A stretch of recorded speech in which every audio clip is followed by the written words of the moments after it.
जोते जाओ जोते क्लिक करो केला मार्क्स केला जीवन बरठाकुर केला जुपेन गार्गे गोटे এখন সানি পেলাইছে মরার পিছত মই কেনে তাক মাৰি পেলোৱাৰ পিছতো এনেকুৱা হেঁচা মাৰি গোটেই অসমীয়া জাতিটো সি ধৰি থৈছে তাৰ আত্মাটো ই পাতালত আছে কেলা ই আহিব নোৱাৰে ইয়াতে তথাপিও তাৰ চামচাবোৰে এনেকুৱা এটা অত্যাচাৰ কৰি তাক ধৰি থৈছে তাৰ কথা শুনাই আছে নাই মোৰ এটা ডাঙৰ প্ৰব্লেম হৈছে কেনেকৈ তাক মই আঁতৰাব পাৰোঁ ইহঁতৰ মনৰ পৰা আই এম কমপ্লিটলি টায়াৰ্ড হা ফু কেলা জুবিন জীৱন বৰঠাকুৰ এইটো কোন মাদাৰচুত হয় কেলা জুবিন গাৰ্গক এনেকৈ ক'বলৈ তই ক'ত সাহস পালি জুবিন গাৰ্গক তই যে এনেকৈ কৈছ তোক সাহস কোনে দিলে তোক কোনে অধিকাৰ দিলে যে জুবিন গাৰ্গক এনেকৈ ক'বলৈ কোন মাদাৰচুত হয় এইটো চুট মানি কেলা পুলিচে এতিয়ালৈকে কিয় এইটোক ধৰা নাই এনেকৈচোন মুখ্যমন্ত্ৰীক কোনোবাই গালি দিলে কোনোবাই সমালোচনা কৰিলেই জেলত ভৰাই দিয়ে চুচৰাই আনি কিন্তু এইটোক যে জুবিন গাৰ্গক যে ইমান বেয়া কৰি গৈছে ইমান আৰে মৰি যোৱা মানুহটোক ইমান এতিয়া বৰ্তমানলৈকে জুবিন গাৰ্গক সমালোচনা কৰিছে জুবিন গাৰ্গক গালি পাৰি আছে যিটো মানুহ এখন পৃথিৱীতে নাই সেইটো মানুহক গালি পাৰি আছে এই চুট মানুহটোক কিয় এতিয়ালৈকে জেলত ভৰোৱা নাই পুলিচ প্ৰশাসনে কিয় ধৰিব পৰা নাই নে এইটো বিজেপিৰ মানুহ কোন হয় চুট মাৰানে কোন হয় তহঁতক লাৰা জুবিন মৰিলে বুলি ষ্টেটাছ লগাই দিছে মৰক নাই মৰিব দে না তাক চুট মাৰা নাক কেলা ইমান ঘবনী ইমান মতলবী মানুহ কেলা মৰিবই ন ইমান মতলবী হ'ব নালাগে টপত আছোঁ বুলি কৈ মানুহক দেখাব নালাগে আমাৰ ৰাজীৱ ভটিয়াক কি কৈছিলে চুট মাৰা নাকি চিনি নাপাওঁ বুলি কৈছিলে মাদাৰ চুট চালা কেনেকুৱা লাগিছে এতিয়া নিউজত দেখিছোঁ ই গোটেইখন কান্দি কুনি খতম গাহৰি মাংস খাব লাগে সি মৰিলে যদি মই শদিয়াৰ পোৱালি হৈ আছে অঁ তই জুবিনে ভাল ভাল গান গায় হ'ব মানিছোঁ কিন্তু মানুহক ইনচাল্ট দিয়াত নম্বৰ 1 হয় গম পায় নাই আপোনালোকক চবকে কৈছোঁ ষ্টেটাছ দি কিনি তাৰ ষ্টেটাছ দি ফালিব নালাগে নিজৰ দিয়ক আজিকালি কলিযুগ আহিলে সি কাৰোবাক কিবা চাইছে নেকি লাৰা ক'ৰবাত ফাংচন এখনত গ'লে মানে সি ইমানটো টকা নিদিলে নেযাওঁ বুলি কয় কেনেকুৱা হ'ব লাগিব এইটো বেলেগে যি ভাবক কিন্তু মই তেনেকুৱা নহয় বেলেগৰ নহয় মই ভবা মানুহ নহয় হ'ব বা আমিডাল কেলা আমি একোডালেই নাজানো নিজে কেলা দিন হাজিৰা কৰি খাওঁ হ'লেও তাৰ নিচিনা আমি ইমান লেভেল নেফালোঁ যোনে ভাল পা বেয়া পা মতলব নাই আমাৰ ৰাজীৱ ভটিয়াক কি চিনি নাপায় ৰাজীৱ ভটিয়া কি সি হ'ব পাৰে বহুত গান গালে বহুত তাৰ নাম আছে কিন্তু ৰাজীৱ ভটিয়াও যোনখিনি গান গাই গৈছে তাৰ গানৰ লগত অকণমানো মেচ নহয় ইমানে সুন্দৰ গান গাই গৈছে ৰাজীৱ ভটিয়া সেইটো খং মোৰ কাৰণে বহুত দিনৰ পৰা আছিলে কিন্তু চান্স পালোঁ আজি ক'লোঁ খালি কথাটো ৰাজীৱ ভটিয়া ভাগৰ এতিয়া কোনোবাই ষ্টেটাছ এটা লগাইছে নেকি কোনো লগোৱা নাই মৰি গ'ল ছবিটো পাহৰি গ'ল কিন্তু মোৰ এই দিমাগত সোমাই আছে এইবিলাক কথা সি কি পাহৰি গৈছিলোঁ বুলি কি চিনি নাপাওঁ বুলি কৈছিলে একেলগত গান গাই সি চিনি নাপায় সেইকাৰণে सबके 10 साल असम में बीजेपी का सरकार हुआ कामाख्या का मंदिर में डेली 100 से ज्यादा बलि होता है मटन का गाय हमारा भैंस का बलि होते हैं गाय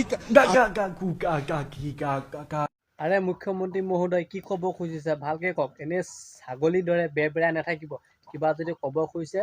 তৎকালীনভাৱে কওক এনে ছাগলীকেইটা বেৰবেৰাই নাথাকিব যদি সঁচাকৈ 4 তাৰিখৰ পিছত যদি গৌৰৱ গগৈ অসমৰ মুখ্যমন্ত্ৰী হয় তেনেহ'লে হিমন্ত বিশ্ব শৰ্মাৰ অৱস্থা কি হ'ব আপোনালোকে এনেই অলপমান মানে অনুমান কৰি ভাবি চাওকচোন যে 4 তাৰিখৰ পিছত যদি সঁচাকৈ যদি অসমৰ মুখ্যমন্ত্ৰী গৌৰৱ গগৈ হয় তেনেহ'লে হিমন্ত বিশ্ব শৰ্মাৰ অৱস্থা কেনেধৰণৰ হ'ব বা কি হ'ব কি গতি হ'ব আপোনালোকে এনেই অলপমান মনতে ভাবি চাওকচোন হিমন্ত বিশ্ব শৰ্মাৰ অৱস্থা কি হ'ব ভাবি চাওকচোন আপোনালোকে মই কৈছোঁ শুনক অসমৰ মুখ্যমন্ত্ৰী যোনে নহওক কিয় কিন্তু কাৰো একো ক্ষতি নহয় কাৰণ অসমৰ মুখ্যমন্ত্ৰী গৌৰৱ গগৈ হ'লেও হিমন্ত বিশ্ব শৰ্মাৰ কোনো ক্ষতি নহয় অসমৰ মুখ্যমন্ত্ৰী হিমন্ত বিশ্ব শৰ্মা হ'লেও গৌৰৱ গগৈ কোনো ক্ষতি নহয় কাৰণ সিহঁতে একেখন থালিয়ে ইপিঠি সিপিঠি গম পাইছেনে মানে একেখন ৰুটিয়ে মানে লুতুৰি পুতুৰি হৈ থাকে কংগ্ৰেছ বিজেপি বুলি কোনো কথা নাই। মানে বিজেপিৰ মুখ্যমন্ত্ৰী হিমন্ত বিশ্ব শৰ্মা হ'লেও গৌৰৱ গগৈ কোনো মানে ক্ষতি নহয়, আৰু কংগ্ৰেছৰ মুখ্যমন্ত্ৰী গৌৰৱ গগৈ হ'লেও কিন্তু হিমন্ত বিশ্ব শৰ্মাৰ কোনো ক্ষতি নহয়। কাৰণ সিহঁতৰ মাজত মানে কথা বতৰা চলি থাকে। মানে সিহঁতে এনেই মানুহক দেখুৱাই ইজনে সিজনক গালি পাৰে, কিন্তু সিহঁতে ভিতৰি কিন্তু নিজৰ ককাই ভাই নিচিনাকৈ থাকে। কিন্তু আমাৰ যিবিলাক নেকি গাঁৱত মানুহবিলাক থাকে, কংগ্ৰেছ বিজেপি বুলি যে থাকে যে গাঁৱত কিছুমান যে অন্ধভক্ত, সেইবোৰহে কিন্তু মানে বিষাক্ত, বাকীবিলাক ইমান বিষাক্ত নহয়। যেনেকে হিমন্ত বিশ্ব শৰ্মা, গৌৰৱ গগৈ, এইবিলাক মানুহে ইজনে সিজনৰ প্ৰতি মানে মনত এটা ভাল মানে এনেকুৱা মানে বেয়া ধাৰণা নাই, গম পাইছেনে? যিবিলাক আজি নেকি বেয়া ধাৰণা এই গাঁৱৰ মানুহৰ মনত সোমাই আছে যে তই কংগ্ৰেছী তোক হ'লে নেযাং, তই বিজেপি তোক হ'লে নেযাং, মানে কংগ্ৰেছ বিজেপিৰ মাজত মানে ঘূৰ কাজিয়া হৈ থাকে বৰ্তমান সময়ত গাঁওবিলাকত। প্ৰত্যেক গাঁৱতে হয় এইটো কথা। মানে বিশ্বাস কৰিব লাগিব, মানে উপায় নাই, এইটো কথা মানে ক'বলৈ বাধ্য। মানে প্ৰত্যেক গাঁৱতে এইটো কেছটো চলেই, মানে কংগ্ৰেছ বিজেপি বুলি। এতিয়া বহুতে কৈ আছে যে গৌৰৱ গগৈ অসমৰ মুখ্যমন্ত্ৰী হ'লে হিমন্ত বিশ্ব শৰ্মা লেংটা হ'ব। একো লেংটা নহয়, গম পাইছেনে? একো ক্ষতি নহয় হিমন্ত বিশ্ব শৰ্মা। আৰু সিহঁতে নিজৰ ককাই ভাই নিচিনাই থাকে। আৰে ৰাজনীতি য'ত কৰিব লাগে তাত কৰি আছে, কিন্তু সিহঁতে নিজৰ ব্যক্তিগতভাৱে সিহঁতে বেয়া প্ৰপি নহয় ন। ৰাজনীতি হিচাপত বেয়া প্ৰপি হ'ব পাৰে, কিন্তু ব্যক্তিগত হিচাপে কোনেও কাকো একো বেয়াকৈ নকয়,